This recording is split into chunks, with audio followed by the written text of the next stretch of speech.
Okay శాపం start. Pressure వస్తుంది 1 minute అంటే, but I try my best. 1 minute ఉంది కాబట్టి ఓకే ఫస్ట్ ఓకే. సో నాకు ఫస్ట్ నా ఫ్రెండ్స్ ఇట్లా మొత్తం బోల్డ్ స్టేట్మెంట్స్ ఇవ్వాలి, బోల్డ్ స్టేట్మెంట్స్ వైరల్ అయిపోవాలి స్పీచ్ అన్నారు. సో నేను చాలా బోల్డ్ స్టేట్మెంట్స్ ఇస్తా. ఫస్ట్ బోల్డ్ స్టేట్మెంట్ ఇస్, ఈ సినిమా చూడకపోతే దట్స్ యువర్ లాస్. ఇంకా మీరు ఇంట్లో ఏం చేస్తున్నారో చూడకుండా నాకు తెలీదు, ఈరోజు already Sunday, so please go watch. ఒకవేళ ఈ సినిమా ఇంకా చూడకపోతే it's your loss. I'm telling you once again, ఇది ఒక వార్నింగ్ కాదు, మీ మంచి కోసమే చెప్తున్నా. Please watch this film and don't miss out on a beautiful theatrical experience. Don't wait for anything. నేను కొడతా ఇంకా. నేను యాక్చువల్లీ ఎవరైనా ఆల్రెడీ ఈ మాట ఈరోజు 10 మందితో చెప్పింది, ఏ చూడకపోతే మీ లాస్. మాల్లోకి వెళ్ళి ఏదో జనాలతో ఇంటరాక్షన్ అంటే ఐఎమ్ నాట్ కిడింగ్, నాకు నిజంగా కోపం వస్తుంది ఎవరైనా చూడట్లేదు ఈ సినిమా ఇంకా అంటే. ఏం చేస్తున్నారు మీరు? ఓకే, అది నా ఫస్ట్ బోల్డ్ స్టేట్మెంట్. సెకండ్ బోల్డ్ స్టేట్మెంట్ ఏంటి అంటే, తెలుగు సినిమా ఇస్ బ్యాక్. మళ్ళీ చెప్పు. Telugu cinema is back. చాలా మంది ఇట్లా ఫీల్ అయిపోతూ ఉంటారు, రాస్తూ ఉంటారు, ఏంటి సినిమాలు ఇలా ఉన్నాయి మన తెలుగు సినిమాలు అది ఇది అని. ప్లీజ్ ఇంకా మీరు ఏం చేస్తున్నారు చూడండి. ఇంకా కోపం వస్తుంది, నాకు కోపం తగ్గట్లేదు. So please watch this film. This is my bold viral speech. I don't know if my friends will be happy with this, but yeah, this is my 1 minute. Thank you guys. చూసేయండి. 5 minutes. ఇందాక నుంచి sir అందరూ అదృష్టం అని అందరూ మాట్లాడుతున్నారు. కాదు sir, మీ ఎవరిది కాదు ఇదైతే. నేను అస్సలుగా ఒప్పుకోను. నేను అసలు ఆ బిరుదు మీకు ఇవ్వదలుచుకోలేదు. అదృష్టం అంటే ఈ అబ్బాయి సార్, ఈ అబ్బాయి ఎవడైతే ఉన్నాడో ఇక్కడ ఉన్న వాళ్ళందరూ కూడా they are veterans. They have been in the industry. ఎప్పటి నుంచో ఉన్న వాళ్ళు సార్, మీరందరూ సీనియర్స్. కానీ వీడెక్కడి నుంచి వచ్చాడు అసలు? వీడు ఎలా వచ్చాడు అసలు ఇక్కడికి? దట్ ఈస్ అది సార్. ఐ థింక్ అదృష్టం అంటే నాదే. ఈ మూవీలో అయితే నాకే సొంతం అది. అండ్ అందరికీ థ్యాంక్ యూ సో మచ్. నేను ఇంకేం చెప్పదలుచుకోలేదు. సంగీతం సార్ అండ్ వైజయంతి మూవీస్ బేసికల్గా ఆ చెట్టు అండి. ఆ చెట్టు ఉంది కదా, గౌరీ కాపాడింది కదా చెట్టు. ఆ చెట్టు ఈజ్ వైజయంతి మూవీస్. అండ్ మన అందరం ఆ షేడ్లో ఉన్నాం. And so glad to be in the shade of Vyjayanthi Movies. And thank you so much for bringing us Sangeetam. And Sangeetam sir, thank you so much for making all of us a part of your family. Thank you so much.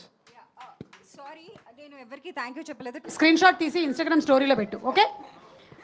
Yes. Okay. So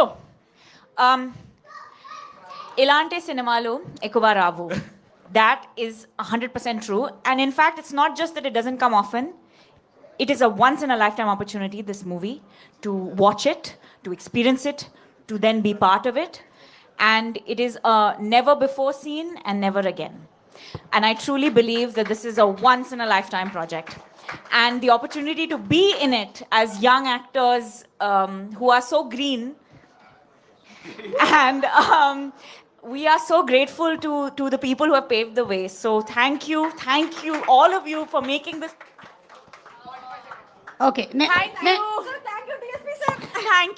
Thank you for making the music so beautiful. Only you could have done it. And thank you, Sankar. Thank you, Ankur, for making us, guiding us on this ship, this like impossibly crazy journey we went on together, figuring it all out. I mean, another thing quickly. It's very hard to make a musical because when people are talking at you, it gets very annoying very fast. This movie made it work, and how? Congratulations. I'm so proud of all of us, and to the one and only inimitable Sangeetam Srinivas Rao garu. Thank you. Thank you. అందరూ వచ్చినందుకు thank you. అది నాది, నా dialogue. మన్ను చెప్పలే. Oh shit, sorry. The writing team, Gautami, I'm so proud of you. I love you. Sir, the writing team crazy. నేను పేర్లు నాకు మళ్ళీ టెన్షన్ వచ్చేసింది. 1 minute, I'm so sorry. ఉండొచ్చా వెళ్ళొచ్చా ఏంటి? Do we get to speak more, or Is this it? Okay. అంటే is there anything very important that's bothering you? Sumaka, thank you so much. It takes a village to make a movie, and I'm so proud of our village. So proud. And చాలా important అండి, మళ్ళీ చెప్తున్నాను అని మీరు అనుకోకండి. చూడాలండి ఇంకా మీరు అసలు ఐ డోంట్ నో వై ఇంకా కొన్ని అన్ని ఆరెంజ్ అవుతున్నాయి బుక్ మై షోలో. It's a great sign. I'm happy actually. But ఇంకా వేరే విజయవాడలో నిన్న నాకు కోపం వచ్చింది మళ్ళీ. రోడ్డు మీద సంగీతం అంటే అంటే హలో అని. So please watch. It's very important. So please watch. చూసేయండి రేపో మాపో చూసేయండి, సినిమా చాలా బాగుందండి, సంగీతం సినిమా హిట్ అండి. Thank you so much.